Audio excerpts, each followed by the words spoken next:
नमस्कार, स्वागत है आप सभी का सुजस सारांश की इस क्लास में। इस क्लास में हम पढ़ते हैं राजस्थान का करंट अफेयर्स और आधार होता है हमारा राजस्थान सरकार की सुजस पत्रिका, जो कि राजस्थान सरकार के सूचना एवं जनसंपर्क विभाग द्वारा प्रकाशित की जाती है। शुरुआत करते हैं हेडलाइन के साथ। पहली खबर है, सभी बच्चों को उत्कृष्ट शिक्षा उपलब्ध कराना राज्य सरकार का ध्येय। तो कल डूंगरपुर जिले से बच्चों का एक समूह मिलने आया मुख्यमंत्री से, मुख्यमंत्री निवास पर, और उन्होंने उन योजनाओं की जानकारी दी मुख्यमंत्री ने जो सरकार बच्चों के हित में, छात्रों के हित में चला रही है, जैसे कि अनुप्रति कोचिंग योजना, या जैसे कि महात्मा गांधी अंग्रेजी माध्यम विद्यालय, या जैसे कि प्रतिवर्ष 200 बच्चों को जो विदेश भेजती है सरकार, राजीव गांधी एकेडमिक एक्सीलेंस योजना। तो इस तरह की योजना को हम पहले पढ़ चुके हैं। आगे चलते हैं अगले पेज की तरफ। इधर है राजस्थान ग्रामीण परिवार आजीविका ऋण योजना। इस न्यूज को आज देखेंगे क्या है, कौन से परिवारों को राजस्थान सरकार जो है आजीविका हेतु ऋण देती है। इधर है राजीव गांधी ग्रामीण ओलंपिक, जिसका राज्य स्तरीय मुकाबला अपने अंतिम चरण पर है। 16 से कब 19 अक्टूबर ये होने वाले हैं। 2 बार इनकी डेट चेंज हो चुकी है। ये आप देख रहे हैं, इसका मस्कट या शुभंकर, जिसका नाम क्या है, शेरू।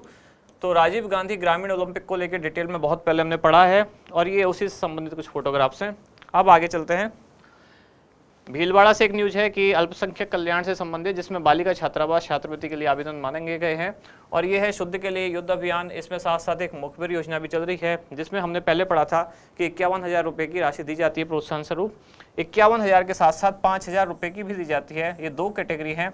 अगर खाना एकदम असुरक्षित है या खाद्य पदार्थ जो है वो बिल्कुल असुरक्षित श्रेणी में आता है, तब उसकी सूचना देने पर 51,000। लेकिन अगर वो सब स्टैंडर्ड श्रेणी में आता है, मतलब कि उपमानक, जैसा होना चाहिए वैसा नहीं है लेकिन एकदम असुरक्षित भी नहीं है, ऐसे खाने की सूचना देने पर 5,000 रुपये, लेकिन एकदम असुरक्षित है उसकी सूचना देने पर सरकार 51,000 रुपये की इनामी राशि देगी। इधर है विश्व ट्रॉमा दिवस। तो ये विश्व ट्रॉमा दिवस किस दिन मनाया जाता है, और इससे संबंधित एक जो योजना भी चला रही है राज्य सरकार, इससे मिलती जुलती, वो है मुख्यमंत्री चिरंजीवी जीवन रक्षक योजना। तो इन दोनों चीज़ों को आज देखेंगे हम। और दौसा CSC बगड़ी के नए भवन का शिलान्यास, ये एक सामान्य प्रशासन की खबर है। अगले पेज पर चलते हैं, जहां क्या न्यूज आई है कि बाल आयोग आपके द्वार अभियान। तो इस अभियान को हम देखेंगे डिटेल में आज। और इधर है सौर ऊर्जा पंप संयंत्र हेतु सरकार द्वारा अनुदान दिया जा रहा है, जिसमें कृषक अनुदान हेतु कौन से पोर्टल पर, राज किसान पोर्टल पर 19 अक्टूबर तक आवेदन कर सकते हैं। आप देखते हैं हमारा इंडेक्स कि आज कौन कौन सी न्यूज़ है जिनको हम डिटेल में देखने वाले हैं। तो जैसा कि हर दिन हम लगभग 4-5 मेन न्यूज़ देखते हैं। आज की 4 न्यूज़ क्या है? बाल आयोग आपके द्वार अभियान, दूसरा विश्व ट्रॉमा दिवस, तीसरा मुख्यमंत्री चिरंजीवी जीवन रक्षक योजना, चौथा राजस्थान ग्रामीण परिवार आजीविका ऋण योजना। शुरुआत करते हैं सबसे पहली न्यूज़ के साथ, जो है बाल आयोग आपके द्वार अभियान। नाम से ही पता चल रहा है कि ये जो बाल आयोग है, ये आपके द्वार मतलब घर घर जाकर कोई अभियान चला रहा है, जिसका उद्देश्य क्या है? ग्रामीणों को बाल श्रम एवं बाल तस्करी के विरुद्ध जागरूक करना। कहाँ अभी शुरू हुआ है ये अभियान, कहाँ आयोजित हो रहा है? तो उदयपुर जिले के कोटड़ा में। कुछ दिन पहले हमने एक चीज़ और पढ़ी थी कोटड़ा से ही संबंधित, उदयपुर के। वो कौन सी न्यूज़ थी? कोई महोत्सव था क्या, ऐसा कुछ था? तो आप वो कमेंट्स में बताएं क्या था और कब आयोजित हुआ था। संबंधित विभाग कौन सा है इसका? राजस्थान राज्य बाल अधिकार संरक्षण आयोग। यही है वो बाल आयोग। कौन सा?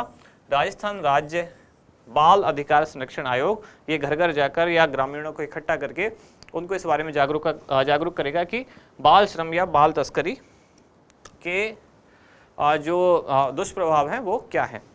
इधर है विश्व ट्रॉमा दिवस। तो विश्व ट्रॉमा दिवस कब मनाया जाता है? यह है 17 अक्टूबर। 17 अक्टूबर। ट्रॉमा से संबंधित क्या है? ट्रॉमा मतलब एक तरह से आप समझ सकते हैं घाव या चोट या गहरा घाव, इस तरह की कुछ चीज़ें। ये दरअसल इसके लिए मनाया जा रहा है कि दुर्घटनाओं में या किसी अन्य चोट की वजह से जो होने वाली मौतें हैं उनमें कमी लाई जाए। यही इसका उद्देश्य है कि सड़क दुर्घटना या अन्य सभी प्रकार की दुर्घटनाओं में कमी लाना, साथ ही आपात स्थिति में जीवन की रक्षा कैसे की जाए, तो ऐसी तकनीकों के बारे में जानकारी देना। कुल मिलाकर जीवन की रक्षा करना इसका प्रमुख उद्देश्य है। इसी से मिलती जुलती या इसी के संदर्भ में एक जो योजना है वो राजस्थान में भी चल रही है, जिसका नाम क्या है? मुख्यमंत्री चिरंजीवी जीवन रक्षक योजना। इसमें भी जीवन की रक्षा करना प्रमुख उद्देश्य है। ये केवल और केवल किस पर आश्रित है? ये वाली जो योजना है वो है सड़क दुर्घटना में होने वाली मृत्यु के लिए।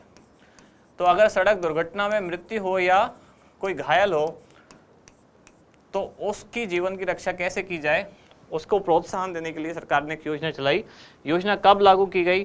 तो इसका ट्रायल रन शुरू हुआ था 22 जून 2022 को और लॉन्च ये की गई, मतलब प्रारंभ की गई कब, 6 सितंबर 2022, मतलब अभी 1 महीने पहले ये शुरू हुई है, पूरे राजस्थान में लागू हो चुकी है। घोषणा की गई थी इसकी राज्य के बजट 2021-22 में। और कौन सा विभाग इसका क्रियान्वयन कर रहा है, तो चिकित्सा एवं स्वास्थ्य विभाग राजस्थान।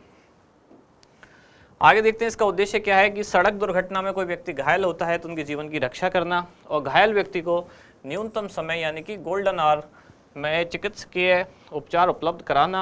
एक्सीडेंट होने के तुरंत बाद जो 1 घंटे का समय होता है वो सबसे ज़्यादा महत्वपूर्ण होता है, उसी को कहा गया है क्या, गोल्डन आवर या सुनहरा सुनहरा 1 घंटा कौन सा, जो उसके दुर्घटना के होने के अगला 1 घंटा होता है, वही उसी को गोल्डन आवर कहा जाता है। इसकी विशेषताएं क्या हैं, गंभीर घायल व्यक्तियों को समय से अस्पताल पहुंचाने वाले व्यक्ति को 5,000 रुपये और साथ ही एक प्रशस्ति पत्र दिया जाएगा। दरअसल होता यह है कि अगर कोई व्यक्ति सड़क दुर्घटना में घायल हो भी जाए और दूसरा उसकी मदद करना भी चाहे तो वो इसलिए नहीं कर पाता क्योंकि बहुत सारे जो सरकारी प्रोसीजर हैं उनमें वो फंस जाता है। दुर्घटना कैसे हुई, कब हुई, आपका इससे क्या लेना देना है, कुछ पुलिस जो प्रोसेसिंग है उसमें वो फंस जाता है, इसलिए बहुत सारे लोग इन चीज़ों में नहीं फंसते। और इसी को रोकने के लिए सरकार ने ये प्रोग्राम चलाया है कि अगर कोई व्यक्ति उनको पहुंचाता है अस्पताल तो उससे कोई फालतू की पूछताछ नहीं की जाएगी, बल्कि उसे 5,000 रुपये का पुरस्कार भी दिया जाएगा। देखते हैं क्या है आगे इसकी विशेषताएं। राज्य के सरकारी तथा निजी अस्पताल दोनों इस योजना के दायरे में शामिल है। घायल व्यक्ति देश के किसी भी राज्य का निवासी हो सकता है। इसके लिए चिरंजीवी योजना का पात्र होना अनिवार्य नहीं है। कौन सी चिरंजीवी योजना, चिरंजीवी स्वास्थ्य बीमा योजना का पात्र होना इसमें अनिवार्य नहीं है। पूरे देश का कहीं का भी निवासी हो सकता है। ये एक इम्पॉर्टेंट पॉइंट है, ये पूछा जा सकता है कि जो भी व्यक्ति यहाँ घायल हुआ है वो देश के किसी भी राज्य का निवासी हो सकता है। इसके लिए चिरंजीवी योजना का पात्र होना अनिवार्य नहीं है। लेकिन चिरंजीवी जो दुर्घटना बीमा योजना है उसमें चिरंजीवी स्वास्थ्य बीमा योजना का पात्र होना अनिवार्य है। मतलब चिरंजीवी दुर्घटना बीमा योजना में वही लोग पात्र हैं जो चिरंजीवी स्वास्थ्य बीमा योजना के अंदर आते हैं या उसके लाभार्थी हैं। योजना के लिए आवश्यक धन की पूर्ति कौन देगा, तो इसमें समर्पित सड़क सुरक्षा कोष से इसकी पूर्ति की जाएगी। चिरंजीवी दुर्घटना बीमा योजना में जो लोग थे, मतलब कहने का भाव ये था मेरा, उसमें उनको अलग से कोई रजिस्ट्रेशन नहीं कराना होता है। जो लोग भी चिरंजीवी स्वास्थ्य बीमा योजना में रजिस्टर्ड हैं वो अपने आप ही चिरंजीवी दुर्घटना बीमा योजना के तहत लाभ के अधिकारी होते हैं, जिसमें कि 5 लाख रुपए तक का उनका दुर्घटना बीमा कवर किया जाता है। और ये योजना कहाँ से प्रेरित है, तो ये तमिलनाडु सरकार की तर्ज पर ये योजना लागू की गई। ये पूछा जा सकता है, जैसे कि अभी फर्स्ट ग्रेड एग्जाम में एक चीज़ पूछी गई थी, कौन सा, वो क्वेश्चन मैंने रखा भी था जो हमारी वो ऑब्जेक्टिव टाइप वाली क्लास चल रही है राजस्थान करंट अफेयर्स की, उसमें मैंने वो क्वेश्चन रखा भी था कि कौन से सरकार की तर्ज पर एक समझौता किया गया, किसको लेकर, वो था महिला निधि को। तो राजस्थान में महिला निधि से संबंधित जो खबरें थी या एक महिला निधि जो बैंक बनाया गया, तो वो कौन सी सरकार से प्रेरित है या कौन सी सरकार के साथ समझौता किया गया था, तो वहां उसका आंसर था तेलंगाना। और ये जो योजना लाई गई है कौन सी, चिरंजीवी दुर्घटना बीमा जीवन रक्षक योजना। तो चिरंजीवी जीवन रक्षक योजना जो है जो कहाँ से प्रेरित है, कौन सी सरकार से, तो ये तमिलनाडु राज्य से प्रेरित इस तरह की योजना है। दोनों नाम भी आपको याद रखने हैं। चिरंजीवी जीवन रक्षक योजना तमिलनाडु से प्रेरित है और महिला निधि क्रेडिट कोऑपरेटिव बैंक की अवधारणा जो है उसमें तेलंगाना सरकार के साथ राजस्थान सरकार ने समझौता पत्र पर हस्ताक्षर किए हैं। ये क्वेश्चन पूछा जा चुका है, ये पूछे जाने की संभावना है। आगे देखते हैं राजस्थान ग्रामीण परिवार आजीविका ऋण योजना, ये कब प्रारंभ हुई, तो 10 अक्टूबर 2022 को प्रारंभ हुई। उद्देश्य क्या है, ये भी एकदम नई योजना है, तो इसको भी पूछे जाने की संभावना बनती है आने वाले एग्जाम में। उद्देश्य क्या है, ग्रामीण क्षेत्र के परिवारों को अकृषि कार्यों के लिए ब्याज मुक्त ऋण देना। अकृषि मतलब कृषि के अलावा जो बाकी के कार्य हैं और उन सब में इनको ऋण दिया जाता है। जैसे भी उनके कोई हस्तशिल्प उद्योग वगैरह हैं, कढ़ाई, बुनाई, छपाई, रंगाई, इस तरह के जो उद्योग हैं उनके लिए ऋण प्रदान करना। संबंधित विभाग कौन सा है, तो सहकारिता विभाग राजस्थान सरकार का इससे संबंधित है। पात्रता, तो राज्य के ग्रामीण क्षेत्र में विगत 5 वर्षों से निवास कर रहे परिवार इस योजना के तहत पात्र होंगे। शुरू कब की गई, 10 अक्टूबर 2022 को। आज हमने 2 चीज़ें ऐसी देखी हैं, एक 10 अक्टूबर को ये योजना शुरू हुई, साथ ही जो चिरंजीवी जीवन रक्षक योजना है वो भी कब से पूरे राज्य में लागू हुई है, तो वो है 6 सितंबर। ये एकदम नई नई योजना है जिनकी आपको डेट याद रखनी है, 6 सितंबर 2022। ऐसे ही एक और योजना है कौन सी, जिसका नाम है इंदिरा गांधी शहरी रोजगार गारंटी योजना, वो भी अभी शुरू हुई है। मतलब कब, 9 सितंबर 2022। तो जो बिल्कुल लेटेस्ट वाली योजना है 3-4 वो ये है। 9 सितंबर को इंदिरा गांधी शहरी रोजगार गारंटी योजना, 6 सितंबर को लागू हुई चिरंजीवी जीवन रक्षक योजना और 10 अक्टूबर को लागू हुई है कौन सी, राजस्थान ग्रामीण परिवार आजीविका ऋण योजना। तीनों की डेट आप याद रखें, पूछे जाने की संभावना है। आगे इसकी मुख्य विशेषताएं क्या है, तो वर्ष 2022-23 में 1 लाख परिवारों को अकृषि कार्यों के लिए 2000 करोड़ रुपए का ब्याज मुक्त ऋण उपलब्ध कराया जाएगा। कुल सबको मिला के कितना, 2000 करोड़ रुपए, कितने परिवारों को, 1 लाख। और यह ऋण किसी वाणिज्यिक बैंक, कमर्शियल बैंक, किसी क्षेत्रीय ग्रामीण बैंक, किसी सहकारी बैंक एवं स्मॉल फाइनेंस बैंकों के माध्यम से मिलेगा। इस तरह के जो पॉइंट्स हैं ये मेन एग्जाम के हिसाब से काफ़ी इंपॉर्टेंट है। अगर इस योजना की विशेषताएं पूछी जाए तो आप इस तरह के पॉइंट्स उसमें लिख सकते हैं कि किसी भी तरह के बैंक के द्वारा ऋण दिया जा सकता है। राज्य सरकार इन ऋणों के लिए कितना अनुदान देगी, 100 करोड़ रुपए का अनुदान राज्य सरकार स्वयं वहन करेगी। इसका मतलब क्या हुआ कि ऋण जो है वो बैंकों से आया है तो उसका जो ब्याज बनता है वो सरकार खुद देगी, लेकिन जिसने ऋण लिया है उसको, लाभार्थी को कोई ब्याज नहीं देना है। और लास्ट में हमारा अभ्यास प्रश्न जो हम हर दिन डिस्कस करते हैं, आज का क्वेश्चन क्या है, राजस्थान ग्रामीण परिवार आजीविका ऋण योजना का संचालन कौन से विभाग द्वारा किया जा रहा है, ग्रामीण विकास विभाग, सहकारिता विभाग, सामाजिक न्याय एवं अधिकारिता विभाग और महिला एवं बाल विकास विभाग। तो इसका आंसर दें आप हमें कमेंट्स में।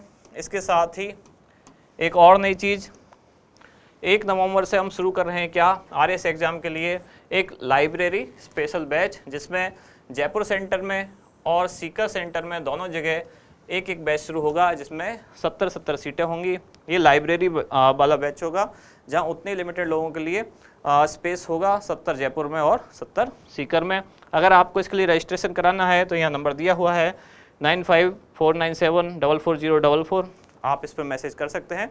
उसके बाद एक लिंक आपको मिलेगा जो गूगल फॉर्म आप भर के उसमें सबमिट करा सकते हैं और अपने आप को रजिस्टर कर सकते हैं।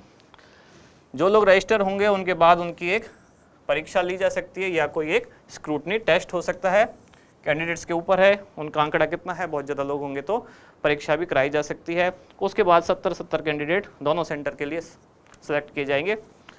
तो अब मिलते हैं कल अगली न्यूज़ के साथ अगली क्लास में। धन्यवाद।